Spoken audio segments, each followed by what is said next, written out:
Today we are back on Rebirth spectating solos. Yes, you heard that correctly. Rebirth playlists are officially back. We now have the ability to play solos, duos, trios, and quads once again on Rebirth, which is great news for everybody. So today we're going to be spectating some solos, talking about mistakes that they make, how they're winning gunfights or why they're losing gunfights, and talking about each game mode, what's going to be the sweatiest, what's not going to be sweaty, and how do we use each game mode to improve.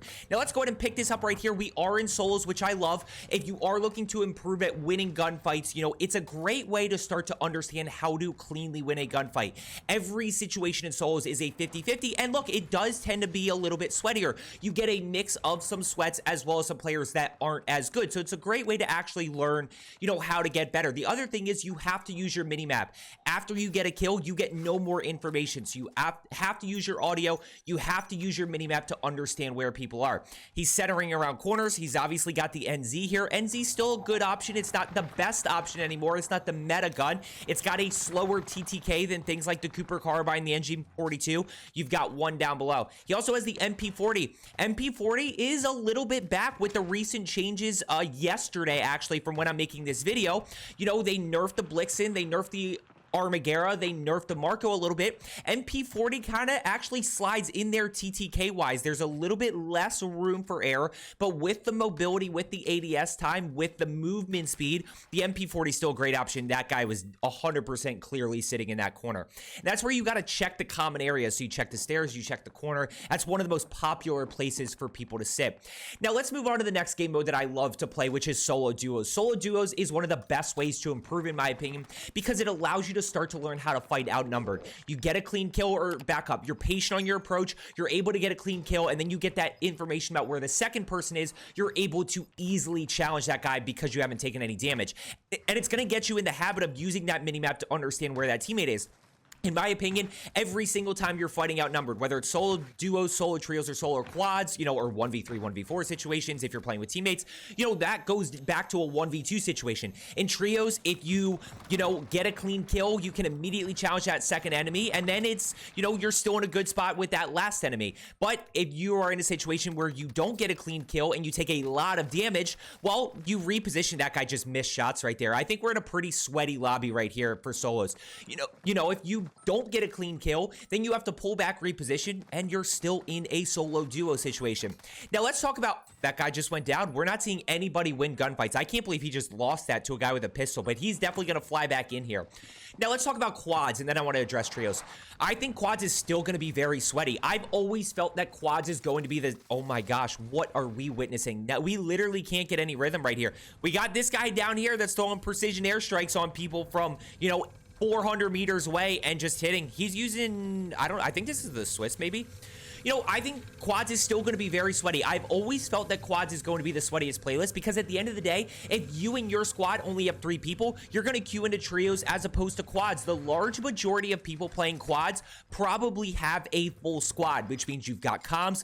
As I always say, enemies stack when they are in danger, so you're going to have more people stacking. It is definitely going to be a little bit sweatier because that's what all of the sweats generally like to play.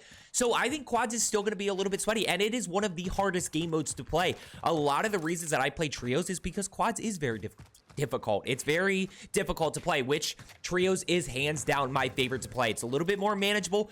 Obviously, the solo duo situation that I talked about in terms of getting a kill, for me, I get a kill, or a clean kill, I immediately go challenge that second enemy, and then I leave the last one alive to farm that so I can continue to drop high kill games, keep the lobby alive, let those teammates respawn back in, take advantage of that respawn dynamic. That's how I play trios. That's why I like trios the best. Now, one thing that I do want to talk about that doesn't really apply here, doesn't necessarily apply to duos, although a little bit, but more so trios and quads, is how to play with randoms. The one thing that I want you to understand with playing with randoms is it's a great opportunity to start to learn to play by yourself. And I tell you that because at the end of the day, people are like, well, my teammates aren't that good and my teammates don't push and they just sit in a corner and control and they don't even move. Okay, that's fine. You have an opportunity to have a lifeline because you know that they're not going to move. They're just going to sit in the corner. It allows you to play a little bit more aggressive, start to learn how to fight outnumbered, put yourself in some uncomfortable situations, knowing that you can respawn right back in, you know, if you end up dying because they're not going to move.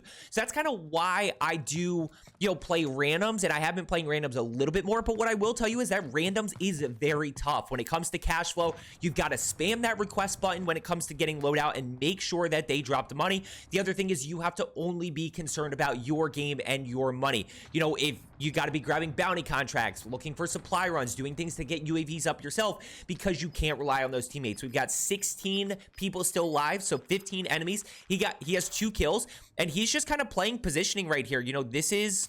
he's got the SPR now. You can hear it just based on that beautiful shot you hear with the SPR.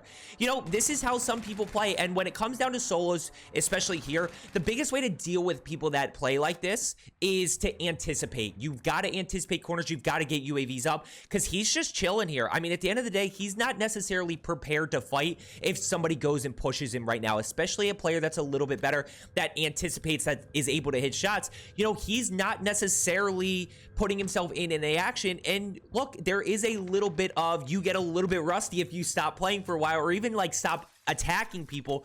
You know, when you get into that next engagement, it's a little bit tougher.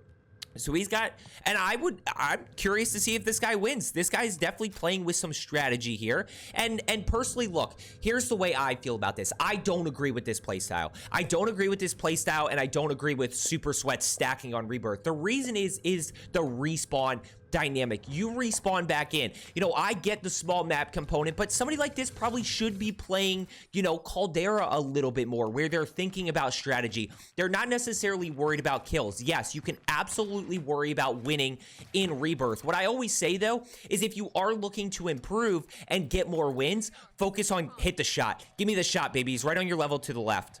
Right on your level. Yep, he just dropped down. If you are looking to get more wins, focus on improving as a player and getting more kills. I have over 1,700 wins on Rebirth, and to be honest with you, it's just because of my skill level and because of the fact that I have focused on improving as a player and I'm able to execute. If you haven't already, I put it on the screen a few times. If you are looking to get better at Rebirth or Fortune's Keep, just consider hitting that subscribe button down below. I do videos every single day just trying to help people improve.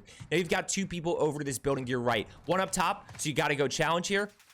And he's going to end up getting shot. And this is where you kind of have to be able to react. You know, like I said, you don't necessarily know where people are after you get a kill. He hasn't gotten a kill here, but you're in a situation where you're always getting third-party potentially. So you do have to have that awareness, have that level of understanding, and be able to, you know, use your eyes a little bit and start to pay attention to where people are. Use that audio cue.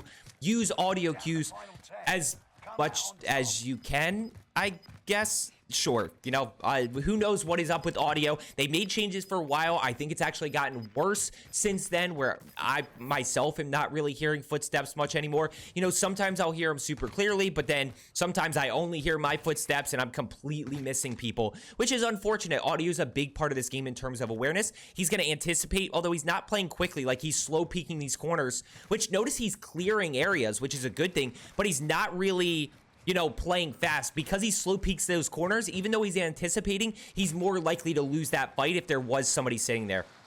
Yeah, over this way. Give it to me, baby. He broke him. That's unfortunate. Give it to me, baby. He missed it. Oh, he died. He's got 3 kills. 7 other teams. We've got respawn just about disabled here in 20 seconds. He's going to use the snapshot just to see. Yep, he's got one down below. So you know where he is. He's pushing up the stairs. Anticipate here. Does he go down?